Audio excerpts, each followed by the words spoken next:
to the quest. This is your host Suman Kauzan. Let's take a look at some of the important news happening around the world this week. Starting with some international news. US court summons India over Panan assassination allegations. India calls charges unwarranted. A US district court has summoned the Indian government, National Security Advisor Ajit Doval and former Research and Analysis Wing Chief Samant Goyal in a civil lawsuit filed by pro-Khalistan separatist Guru Patwant Singh Panan. He claims damages for an alleged assassination plot against him in the US last year. The court summon dated September 18 demands a response within 21 days and also names a Vikram Yadav, a senior research and analysis wing officer, along with Nikhil Gupta, who is in a New York jail facing conspiracy and murder for hire charges. India has strongly condemned the allegations. Foreign Secretary Vikram Misri described the claims as completely unwarranted and unsubstantiated, emphasized the questionable background of Panan and the pro-Khalistan organization he represents, which has been designated under India's Unlawful Activities Prevention Act of 1967 due to its anti-national activities. Panan, a dual US-Canadian citizen, filed the lawsuit with support from the pro-Khalistan group Six for Justice. The ongoing allegations surrounding the assassination plot have complicated India's diplomatic relations, especially as Prime Minister Narendra Modi prepares for a visit to US this weekend. The situation continues to escalate amid efforts to manage bilateral ties, despite the charge. Now transitioning to a different issue. Shanghai reels from double typhoon impact. Pulazian strikes just day after Babinka's fury, delivering wind gusts above 83 km per hour. This latest storm hit the city while it was still grappling with the aftermath of Typhoon Babinka, which recently caused unprecedented damage, marking the strongest storm to strike Shanghai in 75 years. Pulazian made its entrance late Thursday night, with the state-run Xinhua news agency reporting wind speed of 23 meters per second. As heavy rains persisted into Friday morning, streets in various neighborhoods were submerged, prompting emergency responses. Fortunately, no severe injuries or extensive damage were reported, though many residents faced challenges navigating the flooded areas. By 11 a.m. Friday, city officials announced that efforts were underway to clear the most affected locations, restoring access and normalcy as quick as possible. The city's drainage system were tested but appeared to be functioning adequately under the pressure, helping mitigate what could have been even greater disruptions. Despite expectations that Pulazian would weaken as it moved further inland, meteorologists warned of continuing heavy rainfall throughout the day. Authorities urge residents to remain cautious and stay updated on weather alerts, highlighting the ongoing risk of flash flood in low-lying areas. As Shanghai recovers from this double blow of typhoons, officials are assessing the cumulative impact of infrastructure and community resources, emphasizing the importance of preparedness in the face of increasingly volatile weather. Now shifting our focus from the global stage, let's take a look at what is happening closer to home. Atishi takes the helm as Delhi CM, a strategic move to secure Kejriwal's leadership. Atishi, a prominent leader in the Aam Aadmi Party, has been appointed as the Chief Minister of Delhi, succeeding Arvind Kejriwal. Known for her work, education reform and public policy, Atishi's rise reflects her dedication to improving governance. As a member of the Delhi Legislative Assembly, she has held various significant roles within the party, earning respect for her commitment and effectiveness. Her appointment is seen as a strategic maneuver aimed at consolidating AAP's position ahead of upcoming elections. By stepping into the CM role, Atishi seeks to maintain continuity in governance while ensuring that Kejriwal remains at the forefront of AAP's political ambition. Her primary focus is to lay the groundwork for Kejriwal's return to the CMC, highlighting the party's achievements and addressing key voter concerns. Atishi plans to prioritize critical issues such as education, healthcare, and infrastructure, areas that have been the cornerstone cornerstone of our platform. By showcasing improvements and innovative policies, she aims to strengthen voter support and demonstrate the party's effectiveness in governance. While Atishi takes the helm, Kejriwal continues to play a pivotal role in the party, providing guidance and support. This collaboration is crucial as they navigate the political landscape together. Public reaction to her appointment have been mixed. While many supporters welcome her fresh leadership, others express concern about potential shift in party's dynamic. As Aam Aadmi Party is geared up for the elections, Atishi's leadership could appeal to a broader electorate, especially younger voters. However, the change may also challenge internal unity as different factions adjust. Monitoring her initiatives and the public response will be essential in understanding the future of Aam Aadmi Party in Delhi's potential arena. On a related note, we turn to another story making headlines today about One Nation, One Election. Cabinet approves proposal amidst opposition concerns. The idea of one nation, one election has once again become a topic of discussion in India, with proposals for holding Lok Sabha and state assembly elections simultaneously across the country. The central cabinet has approved recommendations from a committee chaired by former President Ramnath Kovind, marking a significant step toward this plan. However, the opposition, especially the Congress party, has expressed strong opposition to it.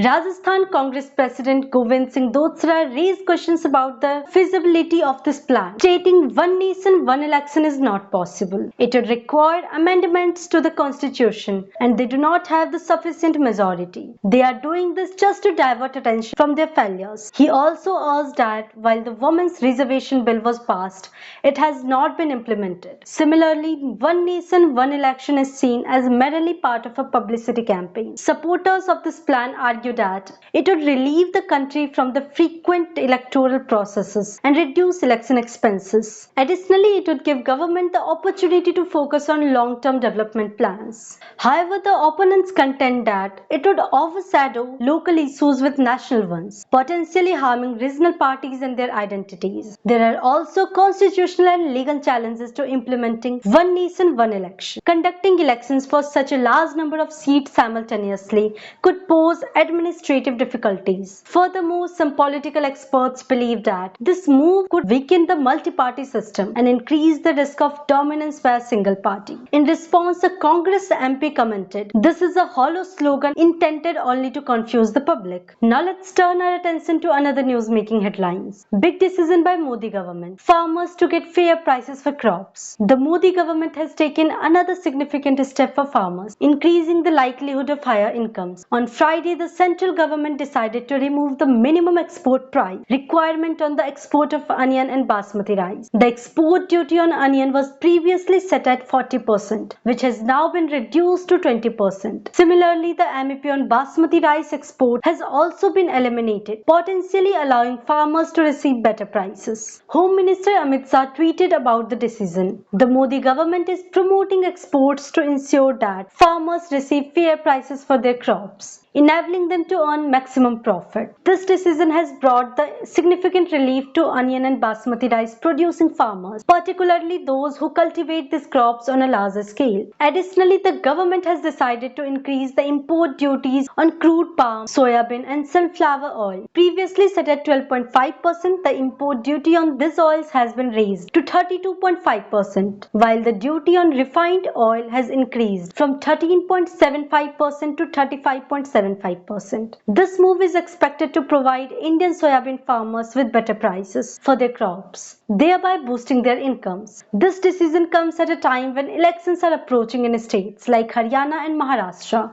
where onion, soybean and basmati rice cultivation is prevalent. The government's actions are anticipated to directly benefit farmers in these regions. Continuing with our coverage, here's what is happening next. Big step for border security. Central government approved fencing along 1500-kilometer border. Union Home Minister Amit Shah recently announced a significant initiative aimed at enhancing national security along the India-Myanmar border. The government has approved a budget for constructing fencing along a 1500-kilometer stretch, a move designed to prevent illegal infiltration and bolster border security measures. In his statement, Shah emphasized the strategic deployment of the Central Reserve Police Force (CRP) CRPF at key locations along the border. He also revealed that an agreement previously limiting movement between India and Myanmar had been revoked, meaning that entry into India will now only be permitted through a visa. This step is intended to tighten control over cross-border activities and enhance overall security, addressing the ongoing ethnic tension in the region.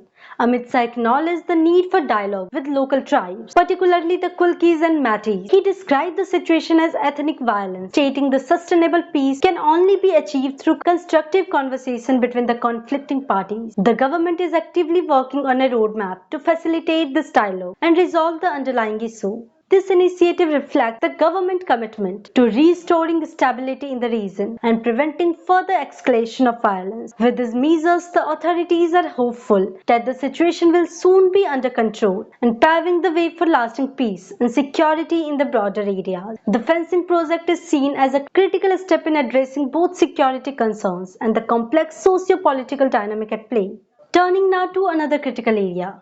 Let's examine the news coming from Jharkhand. Jharkhand's bold move, contempt petition against centre highlighting judicial appointment delays. The Jharkhand government has filed a contempt petition against the central government, focusing on the delays in appointing the Chief Justice of High Court. This legal action has garnered the attention of the Chief Justice of India, who has instructed the Attorney General to respond to the allegations. The controversy arises from the prolonged delay in the appointing Chief Justice, which the Jharkhand government argues has serious implications for judicial functioning and governance. The state claims that the central government inaction violates constitutional mandates and disrupts administration of justice. The petition asserts that the central government failures to appoint a Chief Justice constitutes a contempt of court, undermining judicial independence and efficiency. In a recent hearing, the CJI expressed concern and directed the AG to clarify the central government's stance on the delay, emphasizing the need for the timely judicial appointment. The situation highlights broader issues regarding the independence of judiciary and the balance of power between state and central government. The absence of a Chief Justice affects case management and administrative decisions, potentially leading to backlogs and prolonged legal dispute. The court's upcoming deliberations will be pivotal in shaping judicial appointment and defining the relationship between the Jharkhand government and central authorities. Now discuss the latest updates on upcoming election. Ahead of elections, Modi attacked opposition for alleged ties to Pakistan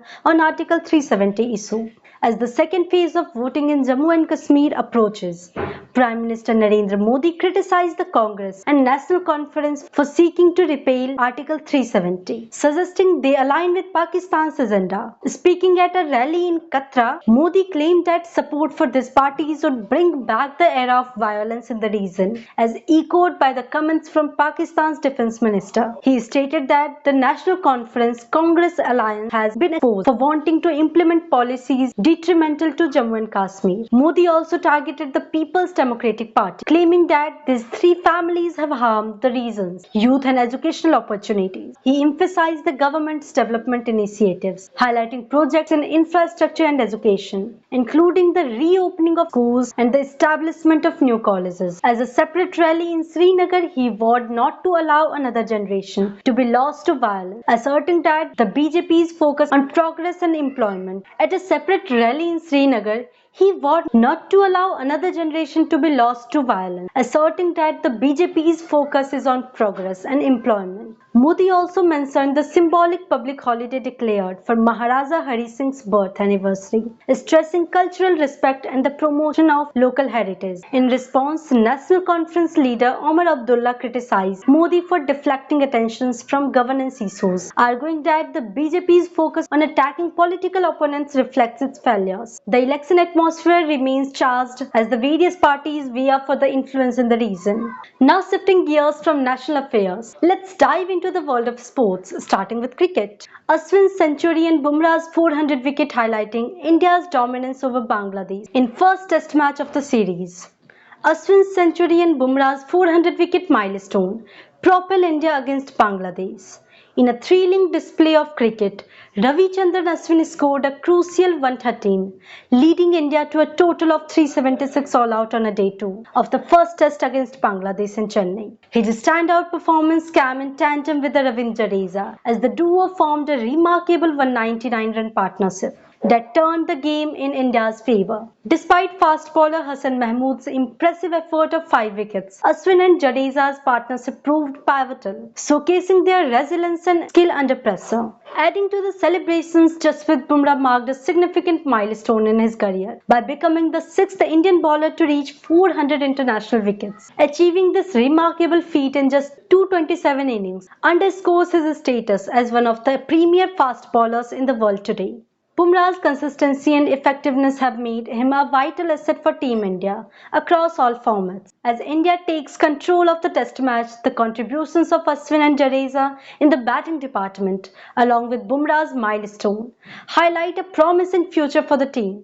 With a strong performance from the both seasoned player, India looks to build on this momentum as the series progresses. The blend of experience and talent continues to propel Indian cricket forward, offering fans exciting prospects for the matches ahead. Now transitioning from the cricket field, let's check in on the latest happening in the realm of chess. India's chess team continues to dominate at the Chess Olympiad in Budapest, remaining unbeaten with 32 matches played and 0 losses. In the eighth round, India faced Iran, where Gukesh, an 18-year-old prodigy, secured a pivotal victory. His opponent Praham Maghsoodlo held a significant advantage but faltered, making 3 critical errors in just 4 moves, leading to his resignation after 31 moves. Arjun Erigasi also triumphed against Badia Daneshwar, where Vidit Gujrati forced Idani Pova to resign, contributing to India's strong performance. Only Amin Tabata managed a draw against Pragnanda. Following the victory over Iran, India now has 16 game points while Iran remains at 13 points. The tournament's Swiss format means India's will not face teams they have already played, including Hungary and Serbia. This sets a potential matchup against top-seeded USA and defending champions Uzbekistan in the final round. Gukesh is particularly eager for a rematch against Nodrivik Abdusatov of Uzbekistan, who previously ended Gukesh's winning streak at the last Olympiad, securing a bronze for India. That's all for today. For more such updates, stay tuned to The Quest. This is your host Suman signing off.